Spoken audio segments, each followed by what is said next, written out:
we adopted the mission where we want to democratize publishing and commerce. We started using that term pretty early. It's kind of overused now. People are talking about democratizing ice cream.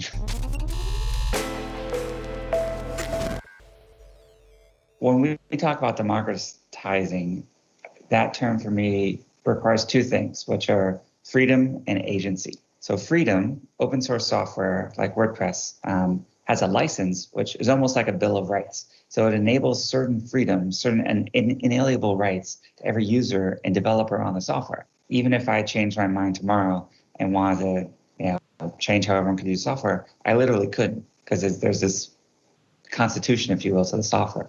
And then agency is the other part of democratizing me, where people have full control.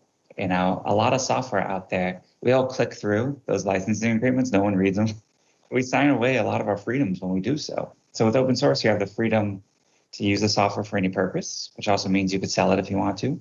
You have the freedom to see how it works, like opening the hood. You have the freedom to change it, and you have the freedom to redistribute those changes.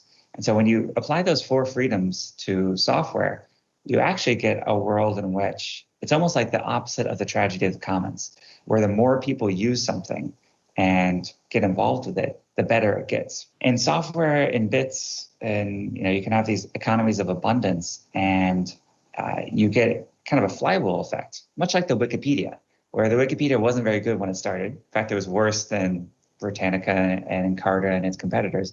But the more people used it, the more people that contributed to it. And eventually that flywheel effect became completely unstoppable, where now we have something that is both free, made by volunteers, and the best repository of human knowledge ever created in the history of humanity. You see this happening in, WordPress is done in the CMS space. You see it happening in database spaces. Linux is doing it for servers. Like, there's so much going on that I believe that eventually open source dominates any industry it enters, or any problem area it enters. Now, eventually, could take a few years or it could take decades, but I believe the forces that will drive it there are inevitable.